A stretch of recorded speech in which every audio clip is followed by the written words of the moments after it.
La Biblia es la narración de una historia compuesta por muchos capítulos. La historia trata con un propósito eterno, concebido antes de la fundación del mundo y manifestado en el tiempo. Lo que se manifestaría sería lo que Dios se había propuesto y todo estaría centrado en la reconciliación de todas las cosas en su Hijo Jesucristo.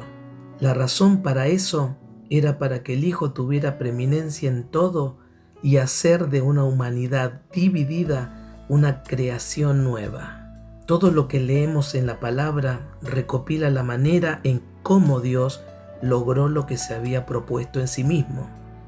A primera vista, aún para el lector más diestro, la palabra le puede parecer un conjunto de escritos que recopilan más de 4.000 años de historia, más de 40 autores y muchos textos difíciles de entender, lo cual se presta para múltiples especulaciones y opiniones.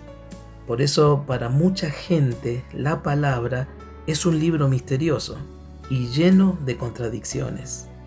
La razón para esta aparente ambigüedad es porque el eterno propósito de Dios está contenido en 7 pactos, 2 de los cuales estaban diseñados para revelar la incapacidad de los seres humanos para salvarse a sí mismos.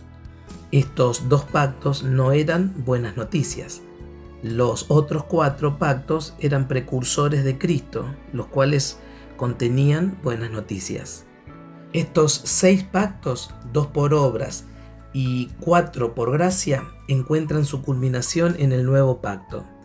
La buena noticia sobre este nuevo pacto, el cual la Biblia también le llama el pacto eterno, es a lo que llamamos el Evangelio, las buenas noticias. Aplicar o interpretar la palabra sin distinguir apropiadamente entre estos 7 pactos inevitablemente resultará en confusión y en la mayoría de los casos en doctrinas de hombres, o aún peor, en falsa doctrina. Muchos tienen la buena intención de enseñar las Escrituras correctamente, pero sin un entendimiento fundamental del nuevo pacto y sus implicaciones en el eterno propósito del Padre, confunden al pueblo y representan mal su naturaleza. Hebreos capítulo 1, versículo 1 y versículo 2 dice: Dios, habiendo hablado muchas veces y de muchas maneras en otro tiempo a los padres por los profetas, en estos postreros días nos ha hablado por el Hijo, a quien constituyó heredero de todo y por quien asimismo hizo el universo. Mis amados, Cristo es la medida de toda la palabra. Toda la Escritura testifica de Él. Si queremos tener entendimiento de un texto de la palabra, la tenemos que adaptar a Él. Los apóstoles en el primer siglo sabían esto y fundamentaban sus enseñanzas a la iglesia sobre esa verdad, no en códigos secretos, visiones personales o que sintieron que Dios dijo, y mucho menos que Dios les mostró algo. Es impresionante la cantidad de fantasías que puede imaginar la mente humana. El apóstol Juan hizo una profunda declaración a la que debemos prestar mucha atención, porque sus implicaciones son trascendentales, te lo aseguro. A Dios nadie le vio jamás. El unigénito Hijo que está en el seno del Padre, Él le ha dado a conocer. La Nueva Traducción Viviente dice de la siguiente manera: nadie ha visto jamás a Dios, pero el único, que es Dios, está íntimamente ligado al Padre. Él nos ha revelado a Dios. ¡Wow! Un judío dijo que nadie nunca ha visto, nunca ha percibido a Dios. Eso significa que ni Abraham, ni David, Moisés, José, Daniel, Jacob o cualquiera de los patriarcas, independientemente de sus experiencias sobrenaturales, ninguno tuvo una percepción precisa de Dios. En el mejor de los casos, su entendimiento estuvo incompleto. Cualquiera que haya sido su visión, experiencia o entendimiento, no fue completamente preciso. Un entendimiento preciso de Dios fue finalmente expresado en la persona de Cristo Jesús. Él es la palabra final de Dios y la interpretación final de toda la Biblia. Por eso el nuevo pacto lo redefine todo, incluyendo todo lo que leemos en el Antiguo Testamento. Como Hijo y en unión con el Padre, Jesucristo nos representó, o sea, nos reveló a Dios. Por lo tanto, si queremos entender la Biblia, cuando la leamos será necesario ponernos las lentes del Padre Hijo. Todas las lentes interpretativas de la Biblia se tienen que sujetar o rechazar ante la revelación suprema de Cristo Jesús como el Hijo y nuestra unión con Él. Esto implica tener claro que Dios nos hizo y considera familia. Somos los hijos en el Hijo. Estamos en Cristo. Esto es lo que Hebreos capítulo 1, versículo 1 y 2 nos comunica. El Hijo es el mensaje y el medio por el cual Dios nos habló. Si el primer Adán era considerado hijo, ¿cuánto más nosotros que hemos sido engendrados por voluntad de Dios y no de hombre? Desde el principio esto siempre ha sido un asunto de familia, no de religión. Yo sé que esto es más fácil decirlo que experimentarlo. Para mí, representó tener que desaprender muchas cosas que me habían enseñado y que en el camino había recogido. Como la mayoría de los que están escuchando, venimos de la tradición protestante. Esto es más que una renuncia a la doctrina y dogma católica romana. El protestantismo está profundamente impreso en nuestro consciente y cuando leemos la Biblia lo hacemos con ciertas predisposiciones. Fíjate, la mayoría de nuestras escuelas de interpretación bíblica están profundamente influenciadas por los lentes de la ley, de lo legal y de la abogacía, y no por un sentido de hijos de familia. ¿Sabías que los reformadores en su mayoría eran abogados? Y esto nos ha influenciado hasta el día de hoy. La Reforma Protestante fue dirigida por humanistas escolásticos y abogados. Un hombre llamado Zinzendorf estudió leyes, Melanchthon estudió leyes, Tomás More, que fue opositor de Lutero, era un abogado, Calvino era un abogado y Lutero era un retórico escolar entrenado en el arte de debatir punto contra punto. Si vos lees las 95 tesis de Lutero, vas a encontrar a un abogado presentando su caso. No estaría de más también mencionar a Saulo de Tarso, entrenado en la Torá y la ley. ¿Cómo es posible que un hombre que conocía lo que decía la ley y los profetas pudiera perseguir a otros que no creían igual que él, al punto de encarcelarlos y consentir en su muerte?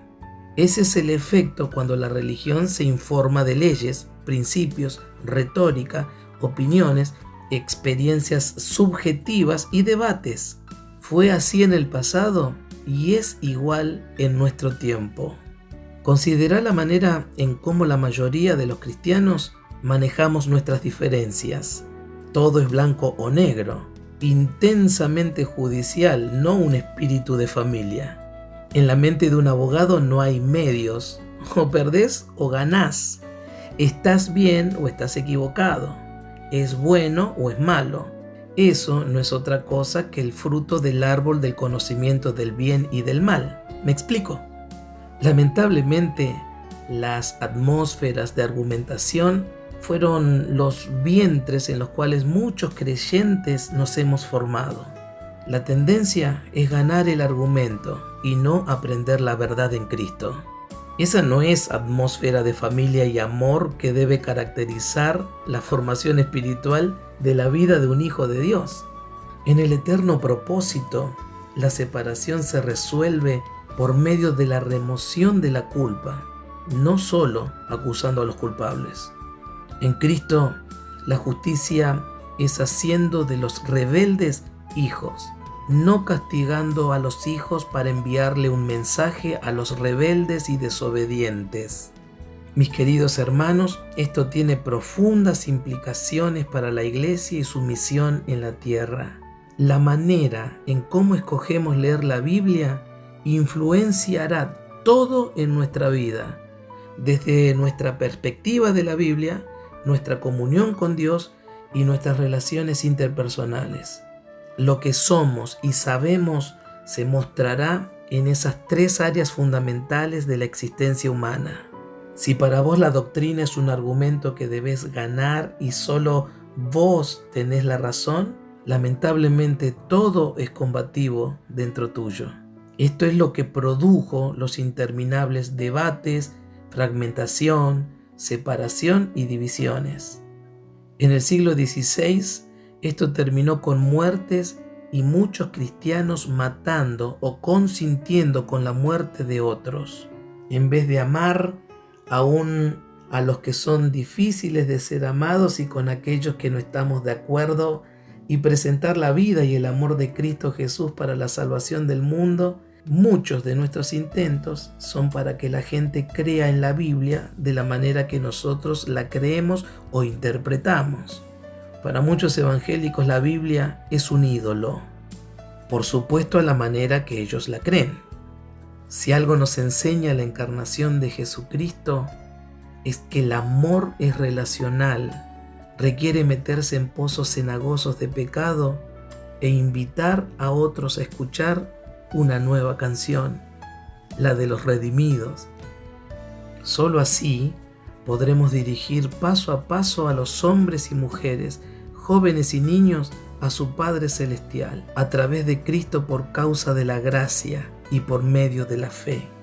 Pero si nuestro motivo es conquistar a un adversario con argumentos superiores, nos hemos convertido en los inquisidores del siglo XXI, en vez de una familia de hijos e hijas que proclaman la buena noticia del Evangelio.